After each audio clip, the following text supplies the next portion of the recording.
Assalamualaikum warahmatullahi wabarakatuh. Alhamdulillahirabbil alamin. Wassalatu wassalamu ala asyrafil anbiya'i wal mursalin sayyidina wa maulana Muhammadin wa ala alihi wa sahbihi ajma'in, amma ba'du. Anak-anakku sekalian, baik putra maupun putri kelas 6 MI Bahrul Ulum Tambak Beras Jombang, alhamdulillah pada pagi hari ini Pak Bas bersua kembali di depan anak-anak untuk menyelesaikan materi nahwu. Kebetulan pada pertemuan yang kelima kemarin anak-anak sudah dijelaskan tentang babul masdari. Akan tetapi untuk pertemuan yang keenam ini Pak Bas ingin menjelaskan kembali babul masdari supaya anak-anak semakin faham dan semakin jelas. Baiklah anak-anak, sebelum materi kita mulai, mari kita membaca suratul Fatihah. Mudah-mudahan kita selalu mendapatkan keberkahan, kemanfaatan dari Allah Subhanahu wa taala. Al-Fatihah. A'udzubillahi minasyaitonirrajim. Bismillahirrahmanirrahim. Alhamdulillahirabbil alamin, arrahmanirrahim, maliki yaumiddin. Iyyaka na'budu wa iyyaka nasta'in. Ihdinas siratal mustaqim. Siratal ladzina an'amta 'alaihim ghairil maghdubi 'alaihim waladdallin. Amin. Baiklah anak-anak, langsung sama lihat papan tulis yang ada di depan anak ini. Pak Bas akan kembali menjelaskan tentang babul masdari. Kemarin sedikit sudah saya jelaskan bahwa babul masdari, masdar itu nama lain dari maf'ul mutlak. Maf'ul mutlak. Dan cara membuat maf'ul mutlak itu berasal dari sighah isim masdar. Kalau kita mentasrif kalimat fi'il, terutama fi'il madhi, maka pada urutan yang ketiga itu dinamakan sighah masdar. Seperti lafadz qoma yaqumu qiyaman. Lafadz qiyaman itu dinamakan sighah masdar. Itu nanti yang menjadi bahan atau bekal untuk membuat yang namanya maf'ul mutlak. Kenapa kok maf'ul mutlak itu berasal dari masdar? Karena maf'ul mutlak itu berhubungan sekali dengan amilnya, dengan pekerjaannya. Sehingga maf'ul mutlak itu berasal dari sighah isim masdar amilnya. Contoh yang lain, nasara yansuru nasron. Lafadz nasron itu nanti bisa dibuat untuk menjadi maf'ul mutlak. Sebelum saya akan membahas masdar kembali anak-anak, coba perhatikan, saya akan menjelaskan beberapa pengertian tentang kalam. Bukan kalam yang ada pada babul kalam, tapi kalam itu menurut Pak Bas atau pernah saya pelajari di kitab-kitab itu, kalam itu dibagi dua anak-anak. Yang pertama adalah kalam umdah. Kalam umdah. Saya perhatikan, kalam itu ada dua. Kalam itu ada dua. Yang pertama dinamakan kalam umdah. Kalam umdah. Yang kedua dinamakan kalam fudlah. Kalam fudlah. Apakah yang dinamakan kalam umdah? Kalam umdah itu adalah antara tarkib yang satu dengan tarkib yang lain itu tidak bisa dipisah-pisahkan, artinya menjadi satu kesatuan. Andai kata salah satu itu dibuang, maka akan merusak kefaedahan kalam, kemufidahan kalam. Maka kalam yang ada dalam penjelasan tersebut itu dinamakan kalam umdah. Kalam yang tidak bisa dibuang antara bagian yang satu dengan bagian yang lain tidak bisa dibuang, harus selalu bersama-sama. Salah satunya tidak boleh dibuang, itu dinamakan kalam umdah. Kalam yang menjadi bagian atau banon dari sebuah kalam. itu dinamakan kalam umdah. Contohnya seperti fa'il, fi'il, dan fa'il. Fi'il dan fa'il ini dinamakan jumlah fi'liyah, tapi dalam bahasa lain bisa dikategorikan kalam umdah. Ini tidak bisa dipisah-pisahkan antara fi'il dan fa'il. Andai katanya fa'ilnya dibuang atau fi'ilnya dibuang, maka kalam ini sudah rusak, tidak menjadi kalam lagi. Itu dinamakan kalam umdah. Seperti yang contoh yang lain seperti mubtada dan khobar, ini juga dinamakan kalam umdah. Andai kata mubtada'nya dibuang tanpa ada alasan yang lain, atau khobarnya dibuang karena tanpa ada alasan yang lain, maka akan merusak kemufidahan kalam, kefaedahan kalam, kesempurnaan kalam itu akan rusak apabila salah satu dari mubtada dan khobar ini dibuang. Berarti mubtada dan khobar itu juga dikategorikan kalam umdah. Ada contoh lagi, kana wa akhawatuha beserta isim dan khobarnya. Ini juga dikategorikan kalam umdah, tidak boleh dibuang. Isimnya kana tidak boleh dibuang, khobarnya kana tidak boleh dibuang, karena sangat membutuhkan kepada isim dan khobarnya. Artinya karena isim dan khobarnya itu dinamakan kalam umdah.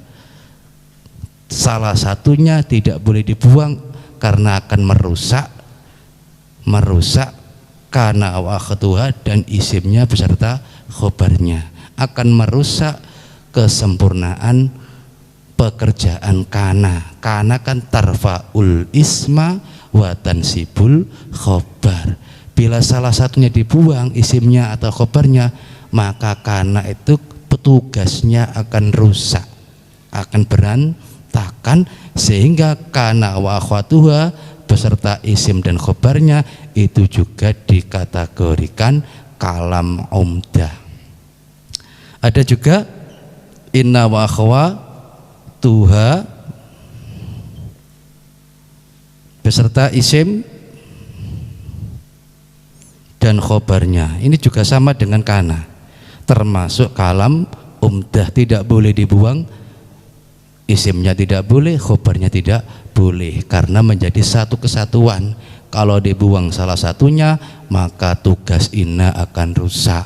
Sampai masih ingat inna itu tugasnya tansibul isma wa tarfaul khobar, menasabkan mubtada untuk menjadi isimnya dan merafakkan khobar untuk menjadi khobarnya. Berarti inna wa akhwatuha beserta isim dan khobarnya itu juga dikategorikan kalam umdah. Yang kelima, maf'ul duanya donna wa akhwatuha. Maf'ul duanya donna wa akhwatuha. Donna wa akhwatuha. Maf'ul duanya donna wa akhwatuha. Ini juga termasuk kalam umdah. Karena kalau maf'ul dua itu dibuang salah satu, maka tugas donna menjadi tidak berlaku atau rusak.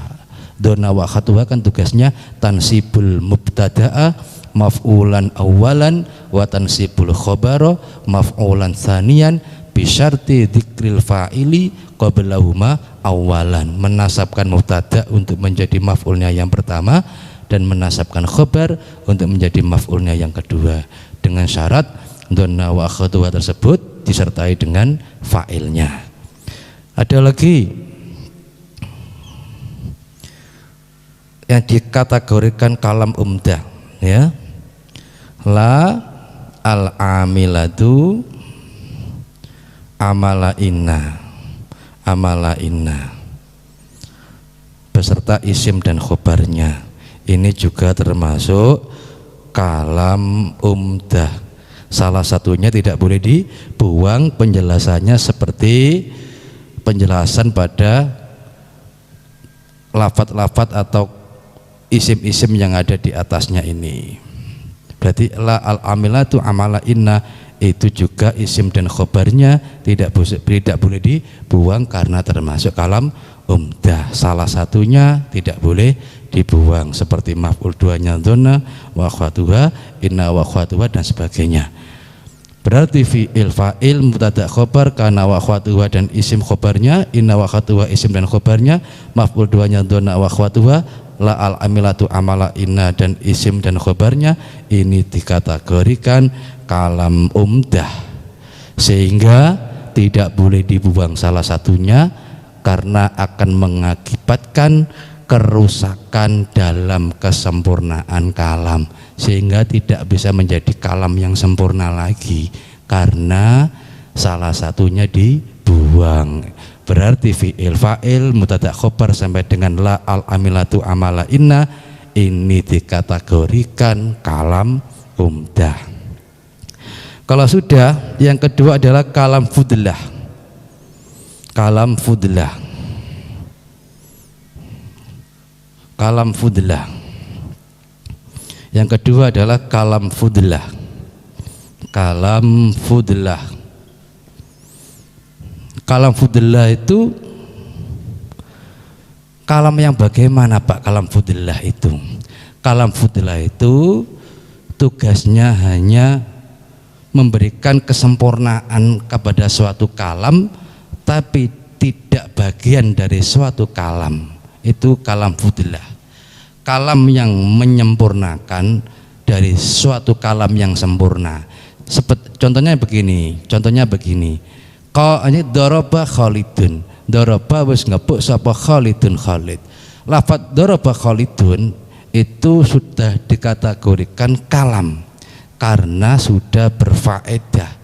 Ketika orang memahami lafadz doroba Khalidun, orang itu sudah paham bahwa Khalid adalah orang yang memukul.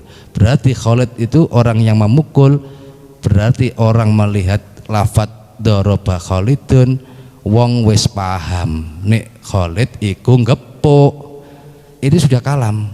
Untuk lebih sempurna, Khalid butuh objek, butuh sesuatu yang dipukul, maka muncullah lafadz doroba Khalidun al-kalba. Al-kalba itu kedudukannya menjadi maf'ul bih untuk menyempurnakan kalam yang sudah sempurna, yakni lafadz doroba Khalidun. Nah, berarti kalam fudlah itu kalam yang untuk menyempurnakan kalam yang sudah sempurna. Andai kata kalam fudlah itu dibuang, nak, maka tidak akan merusak kefaedahan kalam. Seperti contoh kedudukan seperti maf'ul bih ini. Maf'ul bih ini dikategorikan kalam fudlah. Contohnya doroba Khalidun al-kalba. Al-kalba ini kedudukannya menjadi maf'ul bih. Maf'ul bih ini menjelaskan kalam yang sudah sempurna, yakni lafadz doroba Khalidun, doroba wis ngepuk sapa Khalidun Khalid. Ini sudah menjadi kalam, sudah dinamakan jumlah fi'liyah, jumlah yang terdiri dari fi'il dan fa'il. Al-kalba ini tugasnya hanya untuk menyempurnakan kalam yang sudah sempurna. Khalid ngepuk, wong wis paham. Khalid tidak makan, Khalid tidak minum, Khalid memukul. Khalid tidak menulis, tidak membaca, Khalid memukul. Cuma orang pasti tanya, Khalid sing dipukul itu sapa? Utawa sing dipukul itu apa? Ternyata yang dipukul Khalid adalah anjing, al-kalba. Al-kalba ini kedudukannya menjadi maf'ul bih. Maf'ul bih ini dinamakan kalam fudlah. Yang kedua Pak, termasuk kemarin, yakni maf'ul mutlak. Lah, maf'ul mutlak yang diterangkan Pak Bas kemarin itu juga dikategorikan kalam fudlah. Kalam fudlah banyak sekali kalam fudlah. Ada khal, ada tamyiz, itu dikategorikan kalam fudlah. Ada maf'ul li ajlih, ada maf'ul ma'ah, itu juga dikategorikan kalam fudlah banyak sekali, ada dhorof, ada hal, ada tamyiz, ada maf'ul li ajleh, ada maf'ul ma'ah, ada maf'ul ma'ah. Ini dikategorikan dalam pengertian kalam fudlah, kalam yang menyempurnakan, kalam yang sudah sempurna. Andai kata dibuang tidak merusak kefaedahan atau kesempurnaan kalam sebelumnya. Seperti doroba khalidun, meskipun tidak ada lafaz al-kalbah, ini sudah dinamakan kalam, karena ketika orang melihat doroba khalidun, orang sudah paham bahwa doroba khalidun itu artinya Khalid memukul, sudah bisa dipahami maksudnya. Karena kalam adalah susunan yang terdiri dari dua kalimat atau lebih yang bisa dipahami maksudnya. Doroba Khalidun maksudnya Khalid memukul, supaya lebih sempurna ditambahi lafaz al-kalba.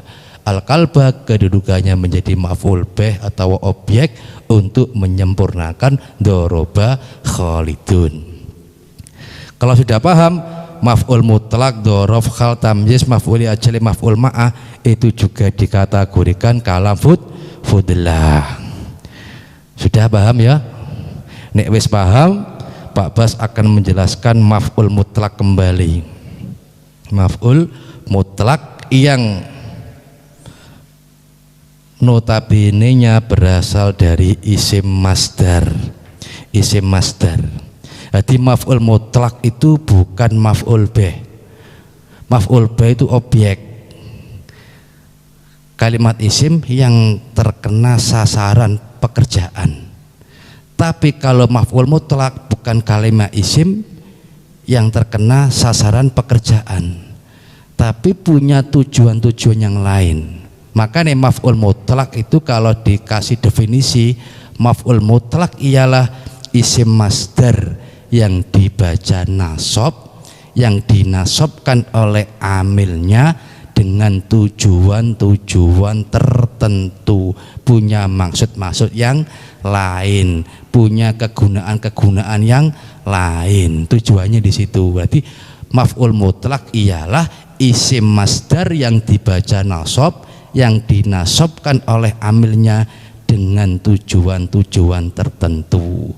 Nah, pada pertemuan kelima kemarin anak-anak sudah dijelaskan oleh Pak Bas tentang cara membuat maf'ul mutlak. Maf'ul mutlak itu berasal dari sighah isim masdar, dari amilnya sendiri, dari amilnya sendiri. Contoh cah enak saja. Nasortu nulungi sapa ingsun, Khalidan ing Khalid. Khalidan ini bukan masdar, bukan maf'ul mutlak. Khalidan ini kedudukannya menjadi maf'ul bih karena terkena sasaran nasoro. Aku nasartu nulung sapa ingsun Khalidan ing Khalid, aku nulung Khalid. Nulung ping pira, misalkan nulung ping pira, maka nasoro sampai tasrif dulu untuk mencari masdar nasoro yang suruh. Masdarnya adalah nasron. Nasron kita letakkan di sini. Nasron. Aku nasartu nulung sapa ingsun Khalidan ing Khalid, nasron kelawan nulung temenan. Kata-kata temenan ini itu berarti tujuan nasron atau maf'ul mutlak ini tujuannya adalah untuk mentaukidi kepada amilnya. Itu salah satu faedah, untuk mentaukidi kepada amilnya. Amilnya itu lafaz nasoro ini, pekerjaannya ini amil, nasron ini mentaukidi. Cara diterjemah dalam bahasa Indonesia, aku benar-benar nulung Khalid, aku benar-benar nulung Khalid. Bahasa kitabnya nasartu nulung sapa ingsun Khalidan ing Khalid, nasron kelawan nulung temenan. Seperti itu. Maka nih Khalidan yang nasab, nasron yang nasab ini punya kedudukan yang berbeda Kalau kholidan menjadi maf'ul bih.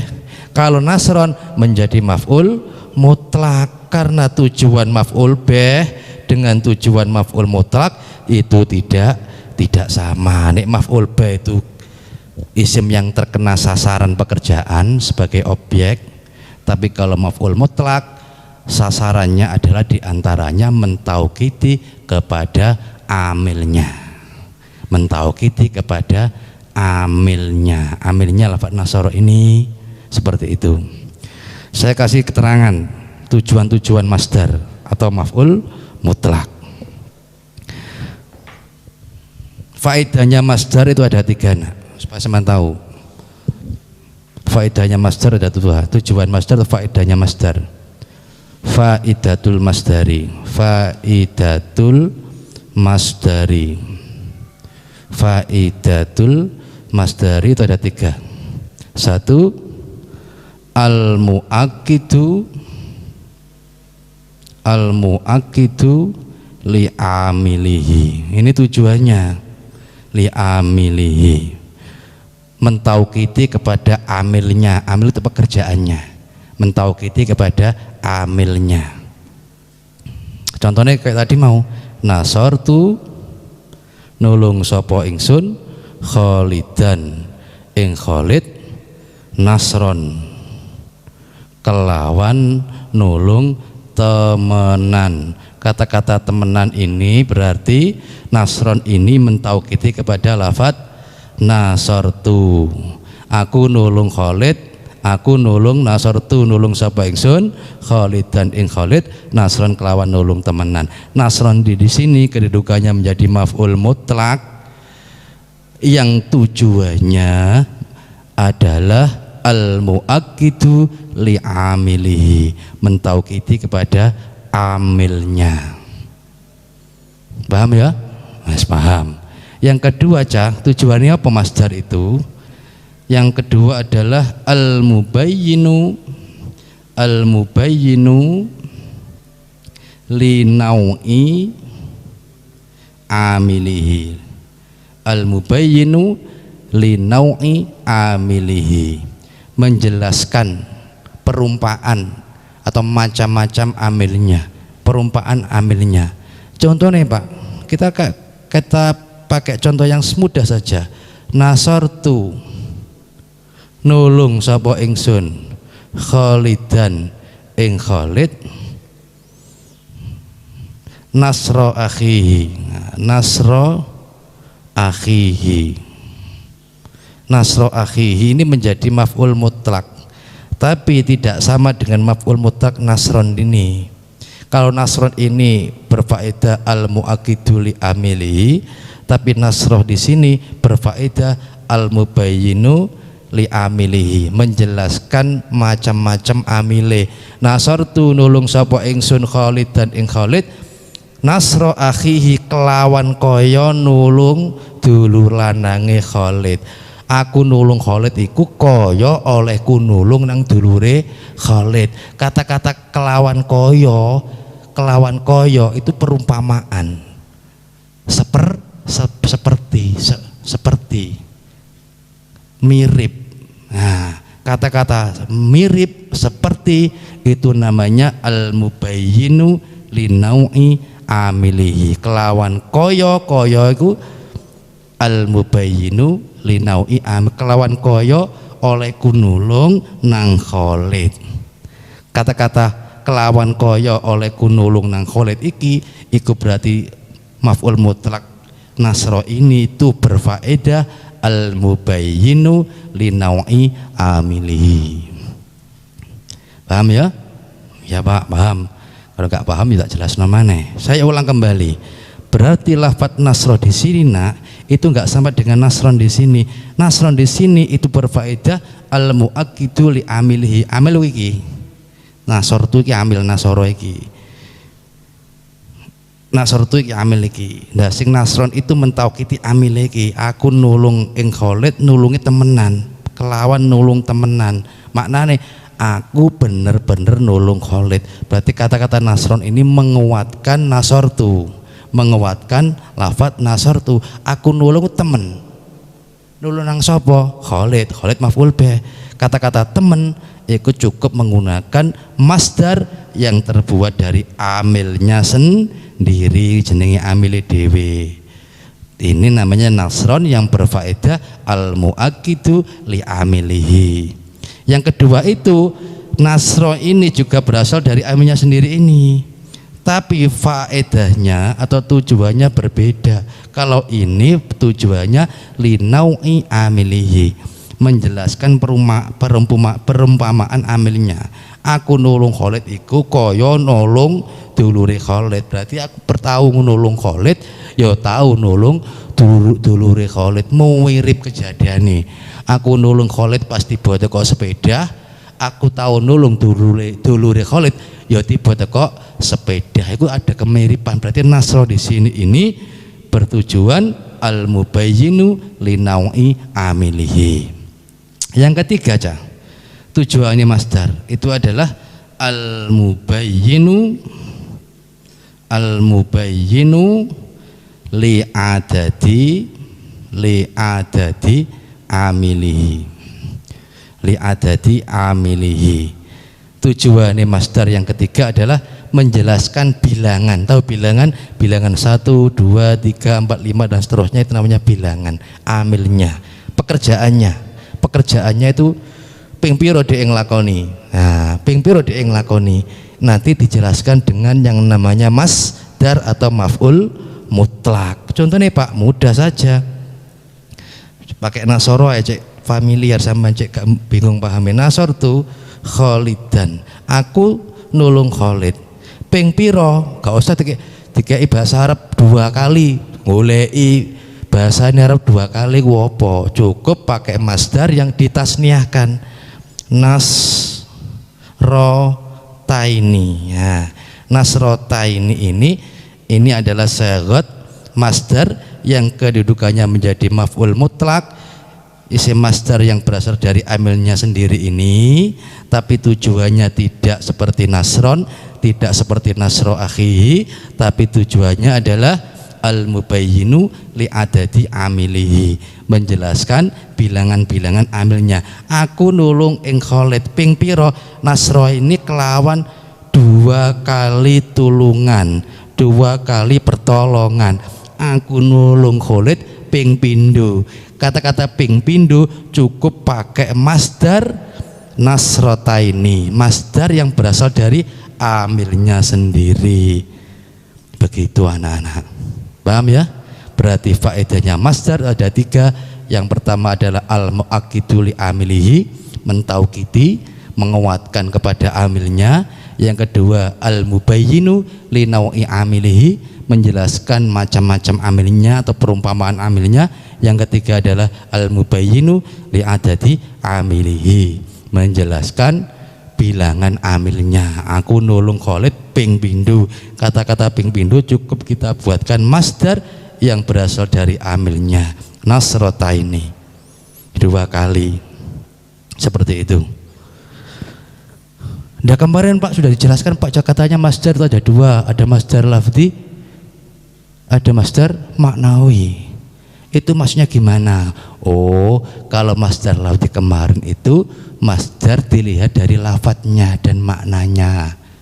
Nek lafadz karo maknane podo, ini kan nasoro karo nasron kan lafadznya berasal dari lafadz yang sama. Berarti nasron, nasro, nasrota ini itu dinamakan masdar lafzi, masdar lafzi karena lafadz dan maknanya itu sama dengan amilnya. Dengan amilnya podo, dari satu paket nasoro yansuru nasron. Nah, seperti itu.